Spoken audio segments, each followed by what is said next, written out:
Hello, Marvel fans! While it's great we finally got a new Phoenix action figure, she didn't come with any accessories or effects. Boo! Judging from the number of requests I received to make something for Phoenix, I'm not the only one that was disappointed. So today, we're going to make a Phoenix effect for her. The materials you'll need for this project are clear plastic from toy packaging. If you can't find a large enough piece, you can glue smaller pieces together. Hot glue gun. I'm using a fine detail glue gun for this project. Acrylic Craft Paint. I'm using Apple Barrel brand white, canary yellow, apricot, and pumpkin. Scissors, pliers, paintbrushes, paint palette, Mod Podge, paper, pencil, some sort of file or a nail file will even work, 2 disposable plastic forks. The ones from fast food restaurants are perfect. Marker.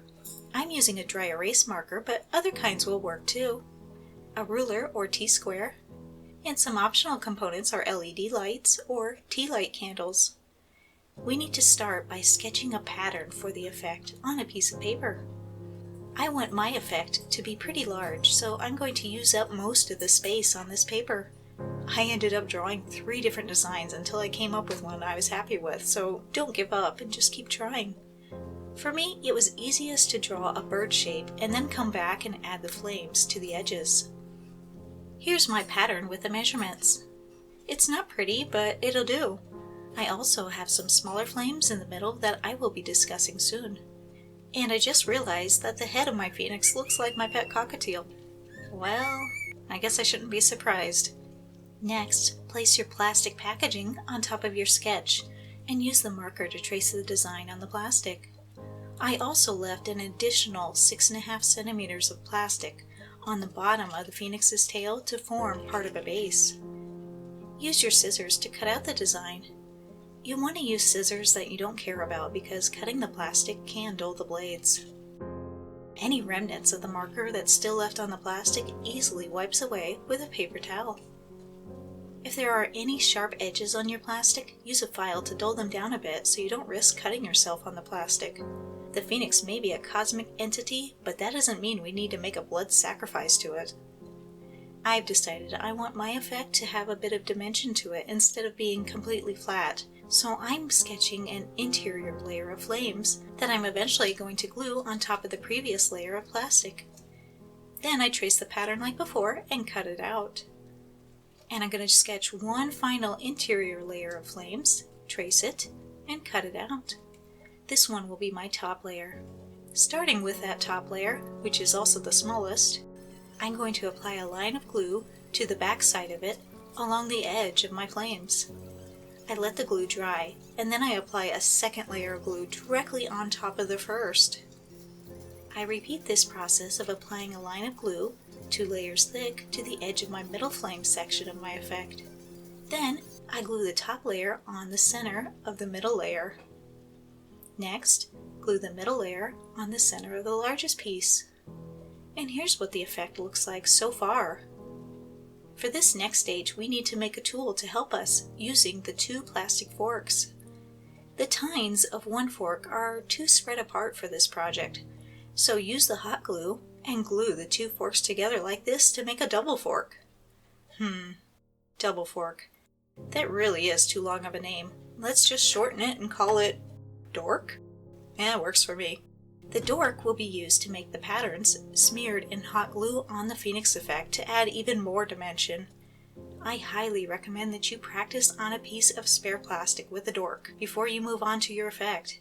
You can try smearing globs of glue or lines and see which one you like best. You could also drag the dork straight through the glue or swish it around. I think I like the looks of the smeared lines the best. Every so often you will need to pick off the dried glue from the tines of the dork. Now I think I'm ready to make my smeared lines on the effect. I'm going to just place these lines wherever I think I need them on all 3 layers of plastic.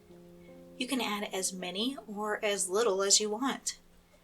After you've added some texture with the hot glue and the dork, it's time to paint the effect. We're going to mix up some paint with a bit of Mod Podge and water. Here you can see what the different amounts of the ingredients do to affect your painting. This first section here is really streaky with the brush strokes, and that means there was not enough water added to the mixture. This middle sample is really thin on the top and thick on the bottom. This is because the paint was trying to stick to itself instead of the plastic. That means you need more glue added to your mixture. This final section has a foggy, semi-translucent quality that I prefer. If you don't like this though, and you don't want any light to shine through your effect, just add some more paint. I start off with a drop of paint, and then I mix in some water and glue in a different well. I find it works best to use a bit more glue than water. Then add some of the paint to the mixture and start painting. You will likely need more than one coat to paint your effect, but give the paint some time to dry between coats. It will take longer than normal to dry because of the water we added. I'm going to paint the bottom layer apricot, and then the middle layer is going to be yellow, and the top layer will be canary yellow. After I painted this though, I thought there was too much difference in color between the layers, so while my paint was still a little wet, I painted over all the layers with apricot again. But some of the yellows are still there in the top layer, so it's more of a gradual change. Now the paint on everything is dry, and I'm going to add some highlights and shadows. I start by using my darker shade of orange, which is pumpkin, and apply a little bit of paint on the raised areas of the hot glue. If I think the paint is too thick, I use a dry paintbrush to smear the paint to blend it more. I also paint the outermost edge of the effect, using the same smearing technique with the pumpkin paint. On my top center layer, I'm going to add some highlights by applying white paint to the top of the raised areas and blend it in with my dry brush. For the middle section, I use canary yellow for highlights on the raised section and also the edge of the layer. Now it's time to add the back support section of the base. We're going to cut another piece of plastic that's roughly these dimensions here to make the base. You can make the tabs and the bottom fold on your plastic by bending the plastic with your hands or using pliers to help make a sharp crease. The important thing is to bend the bottom of your plastic at a bit of an angle so that your effect will be leaning slightly backwards. If you fold your plastic straight across, your effect will probably just tip over because of the weight of it. Glue the bottom of the back supporting section to the bottom of the effect using the hot glue. Then glue the two tabs on further up on the back of the effect. If your effect still doesn't stand, peel off the back support, fold the bottom section at a bit more of an angle, and glue it again. I had to do this part twice to get it right, but the good news is it's easy to pick off the glue, refold the plastic, and try again. And here's what the completed effect looks like. I hope you enjoyed this project. I really appreciate all your suggestions on what we should make next. If this is your first time here, feel free to check out some of my other videos for more toy reviews, toy crafts, and toy hunts. And if you like what you see, you could always subscribe to stay updated. And thanks for watching.